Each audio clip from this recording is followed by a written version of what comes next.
that there's a fight or there's a massacre or there's an incident, everybody says, oh, these people are Nazis and it's a Holocaust. I think the Holocaust was unique. I don't think any place in the world, any war in the world, ever came to it. Because most wars, people fight to obtain property and territory, or they want you to do what they want you to do. In Nazi Germany, if you said, take all my property, I'll go away, I'll do whatever you want. Toward the end of the war, Hitler and his henchmen wanted to get rid of every Jew. And if a Jew would say, I'll become a good Catholic, and you could take my property and things like that, wouldn't have helped. Every Jew, every child, every baby was going to be annihilated, according to the Nazi.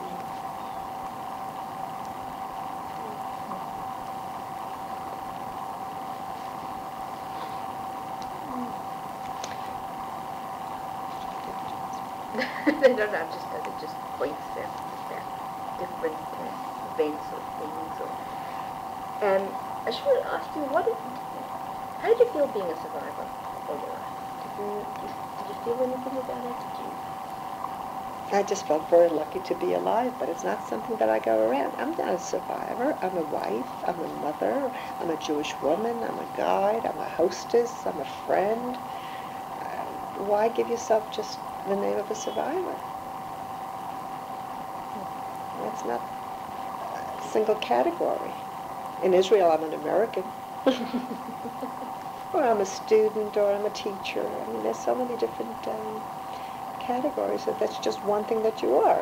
If I'm blonde, or if I'm fat, or if I'm tall or short. I mean, you know, I don't think that you can just put one label on a person. You're many things.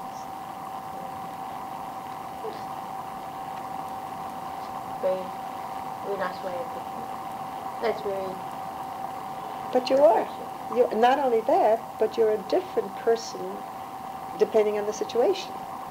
If I would meet you in college and we'd be the same students, even though they're different ages, that's who we are at the time. If we're protesting against something, you know, that's where we are.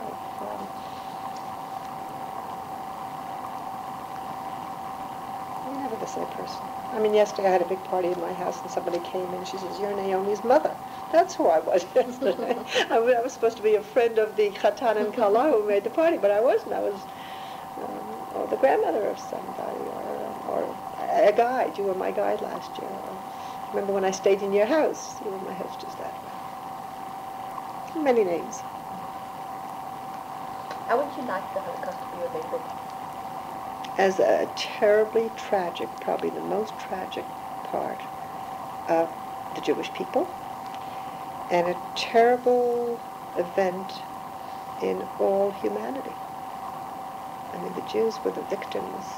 The Jews were people chosen by God. But the Nazis were also created by God. And how could one human being do that to other human beings? How could one group of people do that to others? And it's something that could never happen, but unfortunately it is happening in different places all over. People with different planet? Of course, it's just not believable. It's not believable when you read books, or when you remember things of how a soldier could take a baby and throw him into a bonfire, or send them knowing into a crematorium, and then coming home and seeing his little girl and having a birthday party. How could the same human being do that? How could you be so completely, have such a split personality? It must have been a different planet. You can't be a human being and shoot a whole row of people and then come home and play with your wife and children. Did you feel you were in a different planet? I never knew differently. I don't know what I felt like at the time. It was just something that was happening every day. And there was always hope that tomorrow would be better. It had to be better. It couldn't get worse. Every time you thought it was as worse as it could be, something worse happened. So when you got to the States, the difference? I accepted that. I mean, I thought it was just wonderful. And when I came to the States, I was sort of like a mascot because there weren't too many refugee children. And I was sent into a school, and the children said, say plate, and I said plate, and say table, and I said table, girl, girl. And I believed that every day a new word would be born. Today the name plate was born because everybody seemed to know what this was. I never knew that. And when I got a dress, I accepted, that, and when I got food, I accepted that. And when I think of things that I like or I don't like, how could you not like something? I mean, had anything like that been given to me at that time, it would have been ambrosia, the most marvelous, marvelous thing. So it's the human mind that lets you forget and just accept. It's marvelous.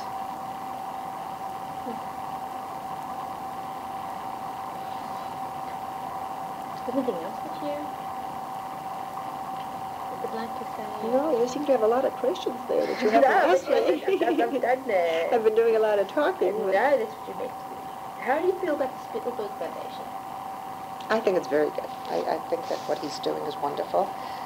First of all, the film itself has taught so many people about the Holocaust, even though it has a happy Hollywood ending and it's done maybe differently than. But I think people would go to see that, but they won't go to see documentaries. I also think giving this money for the heritage, for the Spielberg Foundation, I took the course to interview people. And there are people who were willing to talk, and there are people who don't, and he got people to talk, if not for groups, at least for themselves, so that those would be left for their children and grandchildren. So you interviewed people? I never did it, no. I just found that it just took too much time. I took the course, and that was very interesting just to find out what kind of questions would be asked, and, how to go about it. I know a lot of survivors. I know quite a few people I was interviewed by Spielberg. I don't know if it was, it depends who interviews you, and it depends the day that you're being interviewed. I've had some very good interviews, and I've been written up in different places. I remember the first time a great interviewer asked me something that was really took me by surprise. She asked me if I remembered losing my baby teeth. Now, that's not something that you think about with the Holocaust, but she wanted to know how far my memory goes. I don't remember losing my baby teeth, and yet I have adult teeth. But it was something that was happening at that time, and it apparently didn't make much effect, and the tooth fairy didn't come to me or anything of that sort.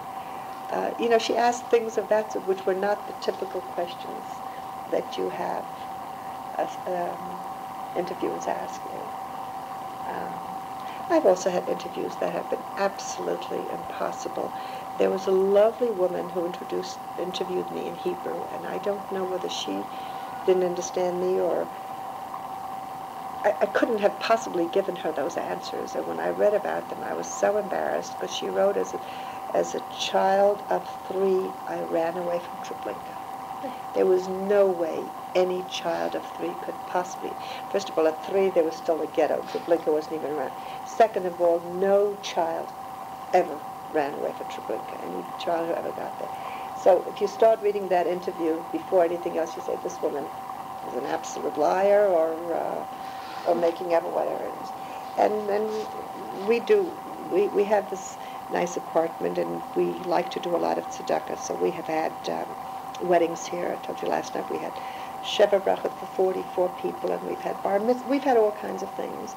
And many of we've had 2 weddings of second marriages where both of those couples were able to afford to go to a hotel or to a private something like that. We offered it because we had something to do with the meeting, and we thought also it was more private, and this way they had a perfectly good excuse of inviting their immediate families and saying, listen, it's a private home, I can't invite hundreds of people. And then she wrote, about how we were so good because we make weddings for poor people. Now, it's not very flattering to those people to think that they're these poor, unfortunate people. That's not why we made the wedding. So sometimes you're interviewed, and it's not what you mean. Saying doesn't come across that way. Do you like being taken back to? Taken back to? No, I can't say like it, but it's much easier now than it was. I mean, I don't well up with tears the way I used to, or think about it. It's also taken me a long time to figure things out that I couldn't. There were many things that happened that I just didn't understand, and I never discussed it with anybody as a child or as a teenager.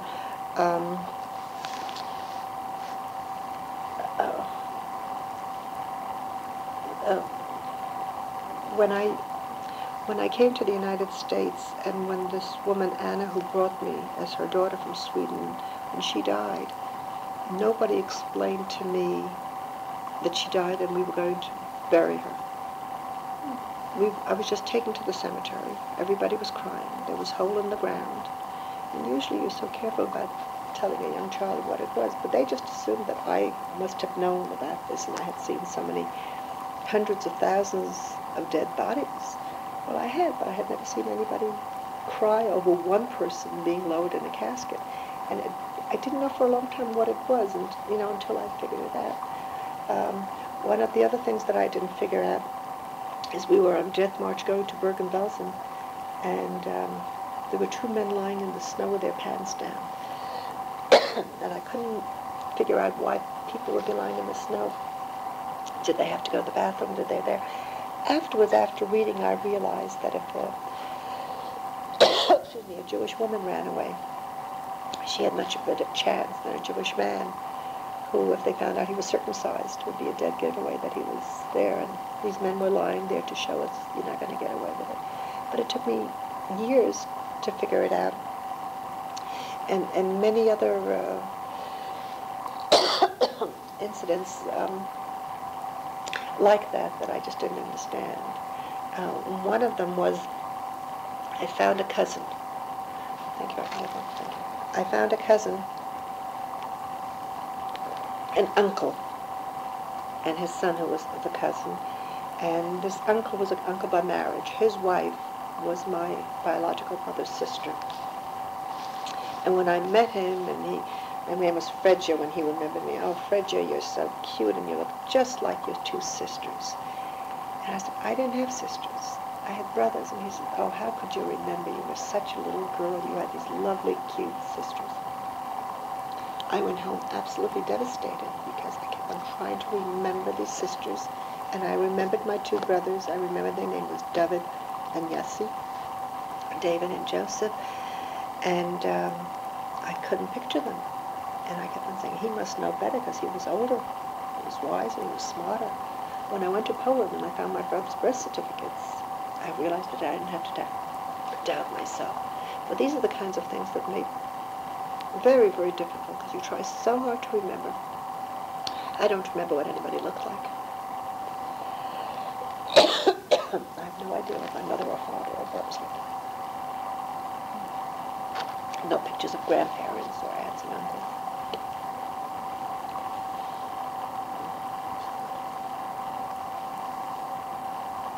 My adopted mother, who's my mother, I'm just saying it to you, did these paintings on my walls, and this little girl is my granddaughter, Shani. And everybody who comes in asks if that's me when I was a little girl. So I guess she looks like me, but I look like anybody else. So.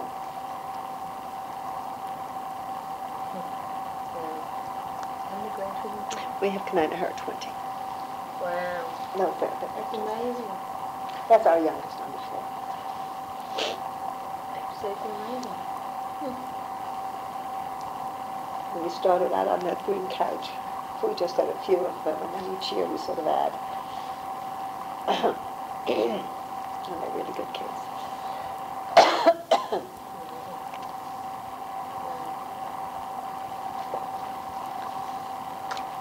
When you were young, did you think that your parents were going to come back? I mean, did you ever that they were gone?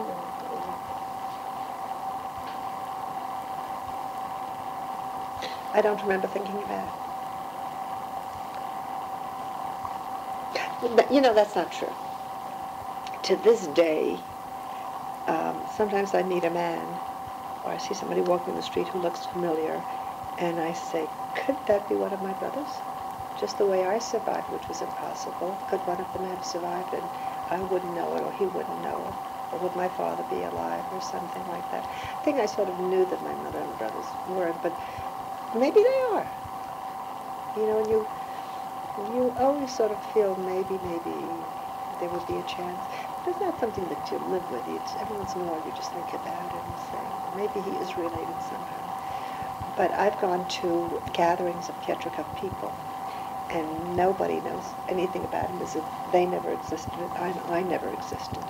And every time I go, I say, I'm not going to go again, because it's just so difficult to come back.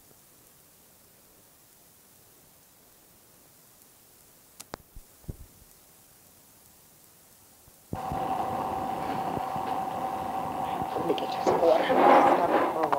It has, and then very often, my hands are sort of crooked, and a lot of people have it. But you always wonder, is it because of the malnutrition, or somebody says, were your fingers broken? I have no recollection of that, but they look like they may have been. So you've got this kind of feeling that there's sort of like an amnesia, where you remember, and there are certain things that you just can't remember, and there's no one there to help you out.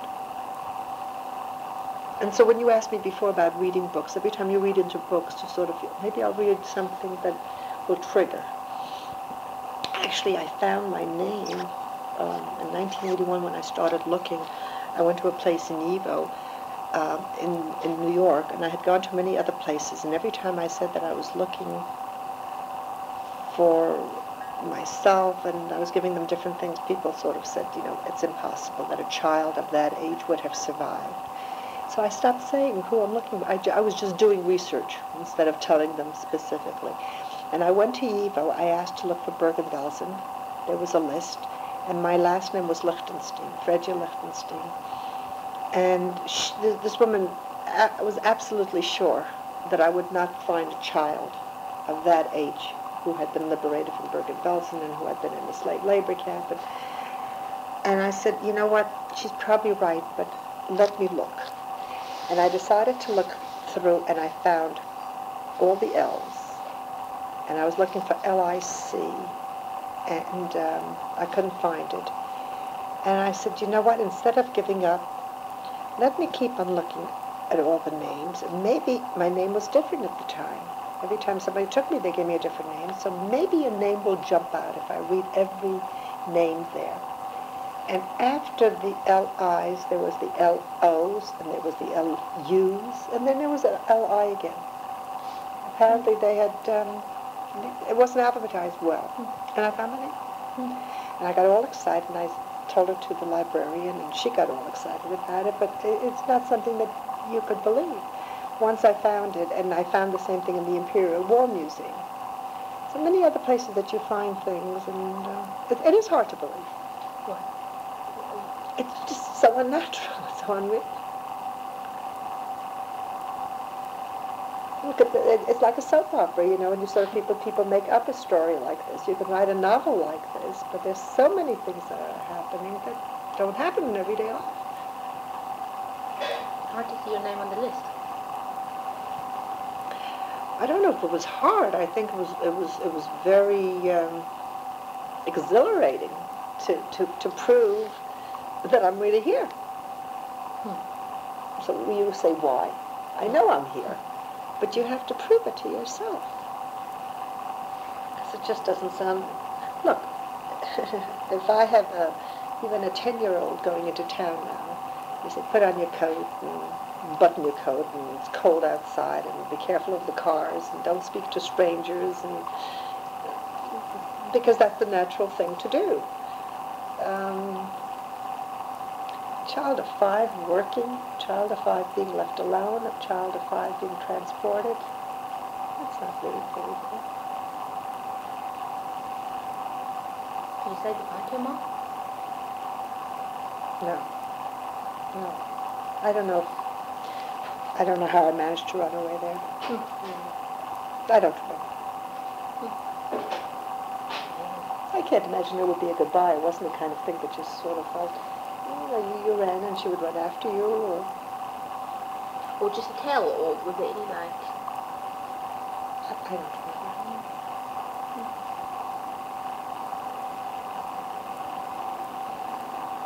Why did you make Aliyah? We made Aliyah because we always felt that Israel was a wonderful place. We started coming here when our children were young. Our son was as little as a year and a half.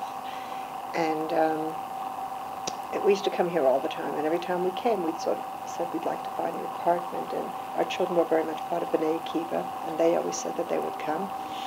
And then one day, my mother had gone to a party across the street from here.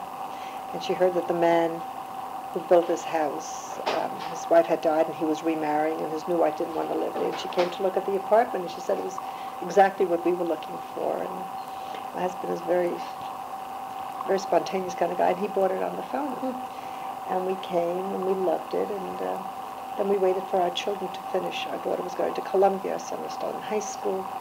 Our other daughter had married and come here, and everybody just wanted to. So we just came earlier than we had originally planned on, but it was the best thing we've ever done. How was your first time in Israel? Oh, the first time in Israel, I came here before I was married, in 1958. I came with the Mizrahi Hatzair group, but it was a sightseeing kind of group. And we were always very Zionistic, and it was a new country, and it was very exciting to be here. Then the first time I came with our family was in 1969, also as tourists. But, everything that you ever learned about the Bible, or about Israel, or about the kibbutzim, in the cities, and of course from 67 to now, there's such a huge change in everything. We came in 84, and there's a big change from 84 till now, too. But it's always getting better. You could have peace and not the fear of war. It would be a perfect place to be. Find it positive existence. Oh, yes, very much so. I mean, I would never have had a chance to be a guide in Migdal David, which is the Museum of History of Jerusalem. And my husband is a volunteer where he is a Rosh Kola where he teaches. And we have 50, 60, or 70 people here every Thursday to a class. And we meet a lot of interesting people. We do a lot of interesting things. It's a very, very full satisfying. What do you feel like when you are with other people who enter the war survivors? Do you feel that? I don't have very much. I've gone to a few child survivors conferences here in Israel, and I don't feel that they accept me very much, because when they came as orphans to Palestine. They were put into kibbutzim. Life was very difficult. There was war going on. You didn't have the warmth, you didn't have the clothing, you didn't have the kind of food, you didn't have the psychological help. And if they were older, they had to go to work right away, so they never got their schooling. And they sort of feel that I'm this typical American who must have had a very easy time of things. And it's hard for them to believe that I was in the same position that they were at one point. And to some degree, I guess it was much easier because I came into a normal situation with, they grew up as orphans, many of them. And then the idea of Judaism and religion, if you were in a Christian home and you were brought up to go to church and to pray as a Christian, to all of a sudden being brought to Israel or being pulled away from nuns or something like that, and all of a sudden become Jewish again. It's a very, very difficult situation also. So I'm different from many of them. And when you get to talking and they find out that you were in the same position, they find it hard to believe it. If you hear stories about children who came to Palestine, and they would be questioned, let's say, for instance, if, whether to go to a religious kibbutz or a not religious kibbutz, and they would be asked, do you remember your mother lighting candles? If I were asked that question, I wouldn't have the answer, and they didn't have an answer. Or do you remember your father going to a synagogue? Or, you know, when the war is going on, these things aren't there, and they were put into a religious kibbutzim. So they were brought up in a completely different lifestyle than maybe they would have with other parents. I wasn't given any of those choices. I don't know what would have happened had I been adopted by a Christian man in Sweden. I'm sure I probably would have been a good Swedish Christian young woman. It's not anything that you could possibly fathom. Did you find it easy to talk to someone about the experience of the post? Yeah, I do. I find that I seem to have some sort of a knack where people who don't want to talk, when I start talking to them, I have gotten a lot of people to open up, even without planning to. We have a very close friend who would never talk about any of his experience to his wife or his children or his grandchildren. And one day we were coming home. We had been out someplace, maybe at somebody's house for dinner, and we were in the car, and I just asked him a question, and he started talking. And talk, the way I'm talking to you now. And the more he talked, the more I asked him. We were down in the car for about an hour. When we came upstairs, my husband said, you really had no right doing that. You're opening up a Pandora's box, and he doesn't want to talk about it, and why did you get him to talk about it? And I hadn't realized what I had done, so I quickly ran to the phone, and I called him up, and I said, David, I'm really sorry, I didn't mean to. And he said, no, and he started talking again, and for another hour, he talked on the telephone. And then after, he just wouldn't allow himself to stop. But once he started, and now he just went back to live up with his wife and 2 grandchildren. Now, I didn't mean to do this, and there was no purpose. I wasn't doing an interview like you are. And I've had other people like that also. We once had a group of people, 26 people here from England, and I was supposed to speak to them. And the rabbi's wife was an 8-year-old who took a 4-year-old sister over the Alps. And I said, and she never talked about her story. And I just said to her, how does a little girl manage to do this? And she started to talk. And for a half hour she talked. And nice to meet you.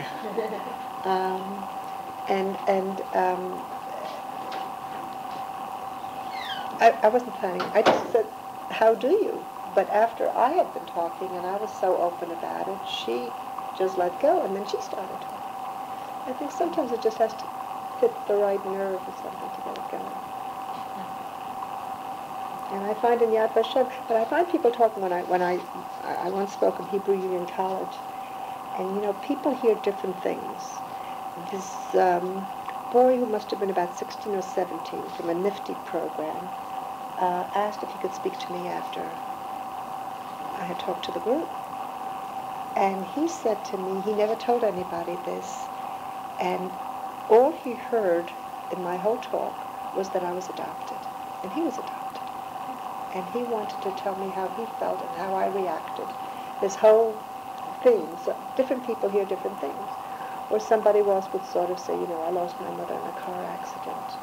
And it's different maybe than losing her in the Holocaust, but it's still a loss of a mother. And how do you cope with it and how do you react to it? So people hear different things that you're saying, depending where you are. So do you think it affected your mother? I don't know. I wouldn't have been a different mother. That's who I am. I don't know.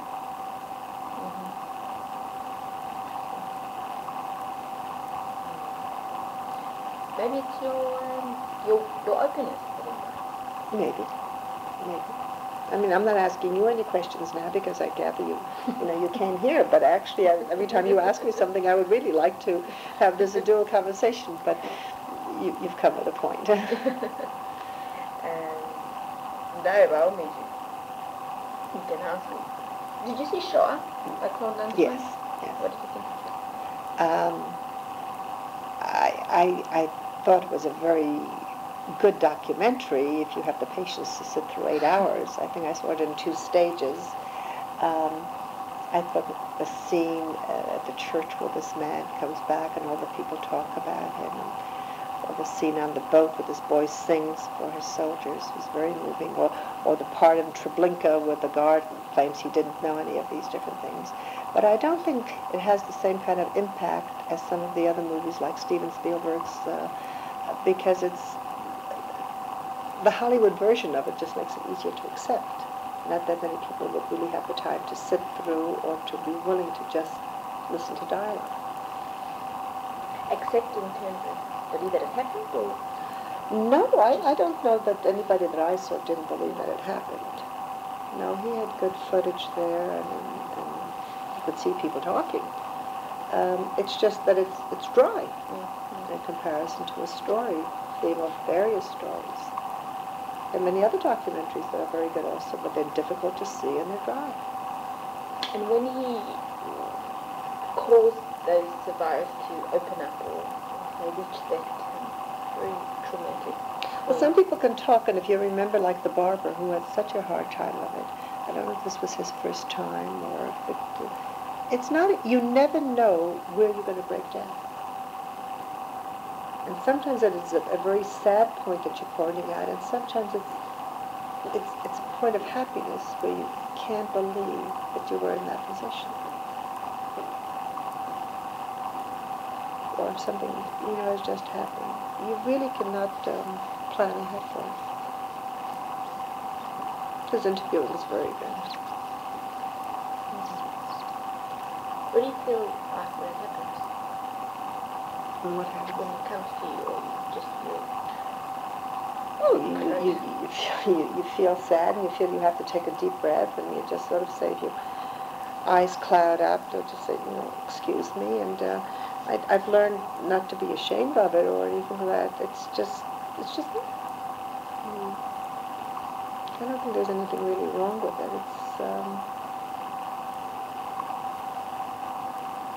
It's part of feeling, part of emotion.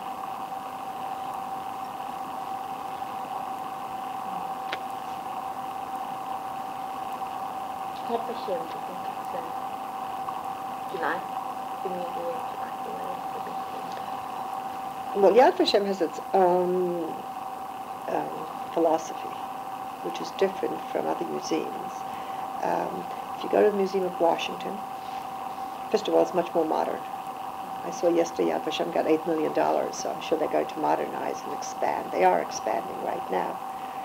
But they also talk about the American liberators in different points. In the museum in Los Angeles, you have the theme of stereotypes and tolerance.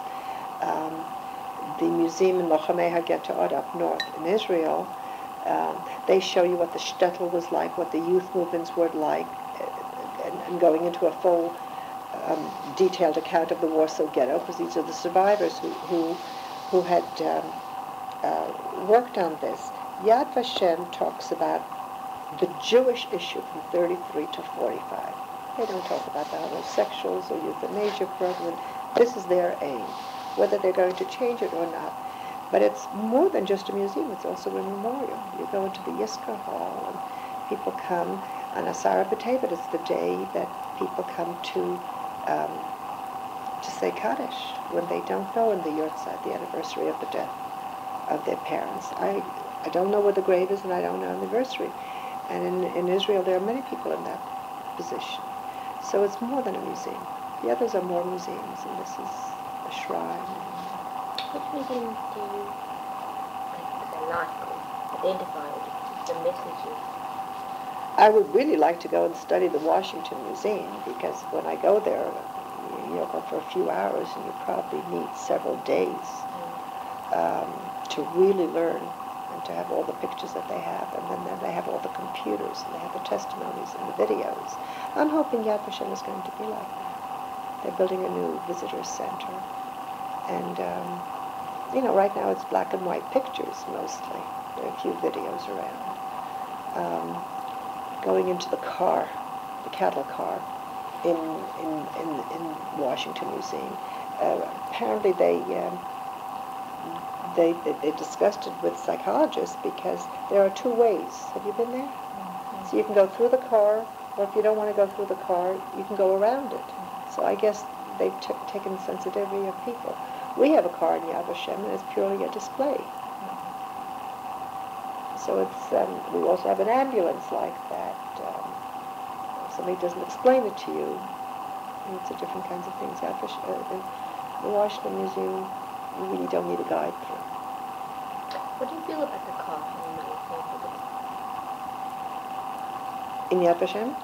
In Washington. What do you feel about that? I went through it. I went through it because I felt that I should, that I had to, and I felt very lucky to have gotten out of it. When I go to the Children's Memorial in Yad Vashem, when I take people, I tell them, both for their sake and for my own sake, that there is an exit, and we will be going out, even though we're going through that dark time, and hearing the names of the children who perished. So I guess it's for both of our sakes, theirs and ours. But I don't think that you can be afraid of it. I think you have to face things.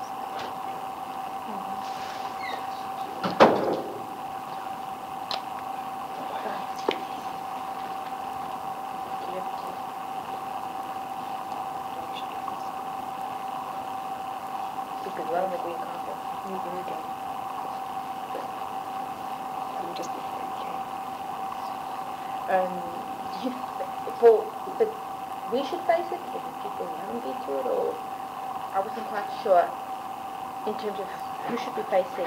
I think everybody should. I think if everybody is aware of what can happen, maybe we could prevent it.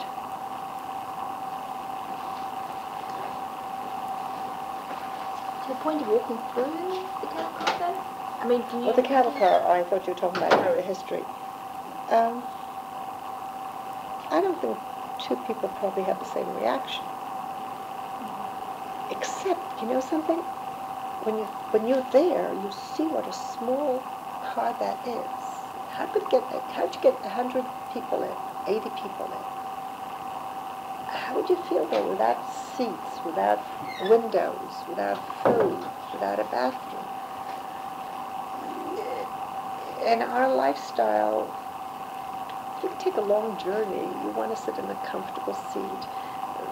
Many trains that would take long journeys would have dining cars or people coming around selling Cokes and potato chips. And can you think of being in there, in the darkness, in the cold, with people who died in the same car, with people defecating and urinating and right next to you and the stench over there? I don't know if enough people would stay in that open car to even think about it. You just want to go through and get out and say, I've had the experience. So I don't know if other people have the same experiences. You know, like somebody who's been in a cast or who has a fear of claustrophobia is afraid to go into an elevator. And the rest of us go into an elevator and don't think twice about it. You always bring yourself along with you no matter where you go. But do you feel that you want people to be able to come closer to that or not? To that understanding? No, I think it's important to know about everything. I think very often you sort of say a doctor they should go through childbirth and through a kidney stone and things like that, because otherwise you don't understand somebody else's pain.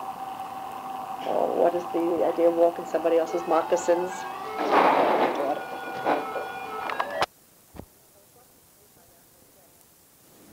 I was once interviewed by Yad Vashem. It was not a very good interview. It was a very bad interview. The woman who interviewed me, every time I sit, she would ask me a question. Like she would say, was the city bombed? So I said, I don't remember it being bombed, but by what I read. Or she would ask me about something, and I said, well, I don't, like you said to me, do I? And I said, I don't remember that, but I know. Like, I don't remember seeing my mother get on the train to go to Treblinka. I didn't do that. But I know that whole transport was taken, so I know that they must have gone by there.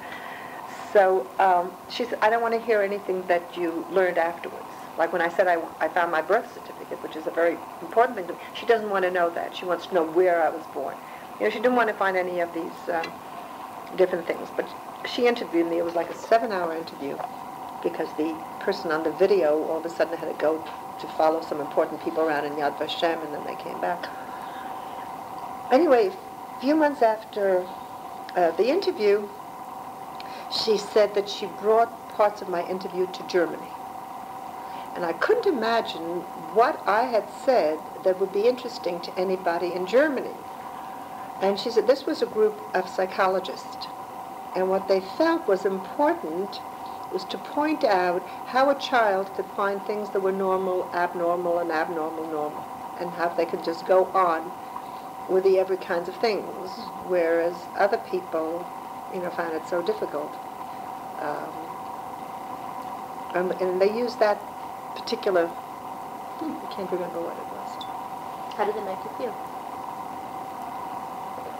I wish I could have heard what the psychologist said about me to see if I'm normal or not. Well, I guess everything that one can say can be taken apart. All one doesn't say. Did you ever want to go to a psychologist? I wanted to go for hypnosis because there are so many things I don't remember. And as I said, now I have much more facts. I mean, I can show you a whole book of things that I have collected, including my names on all these lists, because I really didn't remember that I was in a camp called Bergen-Belsen. I knew I was in a camp. I still don't know when I came to Bergen-Belsen. I don't know how long I was there. I know when I left Bergen-Belsen because that's recorded. I know exactly the day of liberation because I wasn't the only one liberated. 1,350 people, 13,000 who were there were liberated at the same day, but people came in at different times. And I would like to see what my mother looks like, or you say, did I say goodbye to her? I don't remember any of that. Maybe through hypnosis I did. But people who I discussed it felt that I'm fairly normal, and why bring up things that I had no control over, good or bad? And hypnosis may bring up things that you'd rather not know about. I don't know what it is that I don't want to know about, but I also don't know if I want to take a chance with it. How do you feel about it? Hard. Very hard. Because certain things will be locked, and that's for you, and it's okay on a certain level, but there's just certain things that...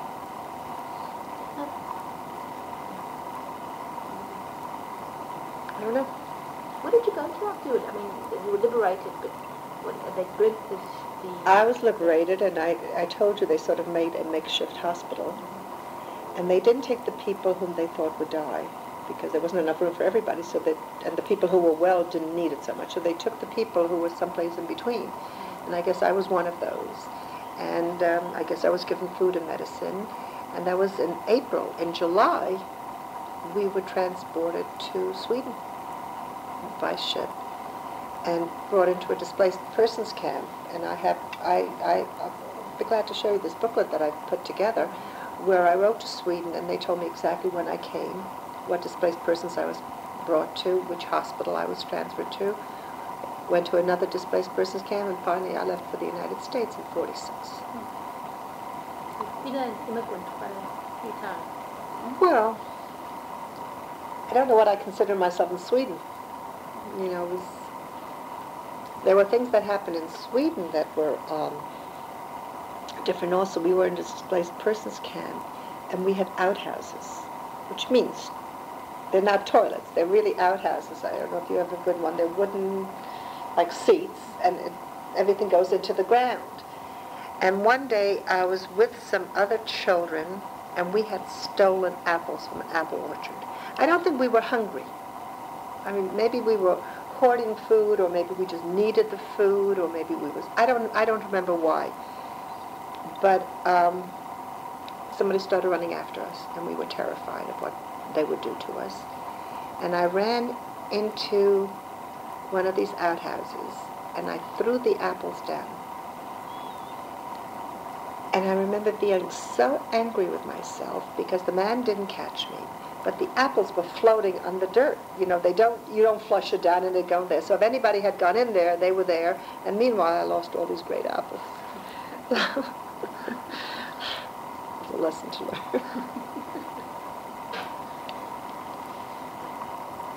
When you think of your identity, how would you define your identity? Well, I told you before that I think I'm many different people. Today, I was the mother who gave away care packages. Before this, I was the grandmother who was taking care of my grandson. Right now I'm being interviewed as a survivor. Each one of those is an identity, I guess. I'm Rina. I'm me. National identity? National? Excuse me. Too many things. Do you think the fact that you went through what you went through influenced your involvement? I do. I do. I really think that people help me, and I think that I am in a position now to help other people.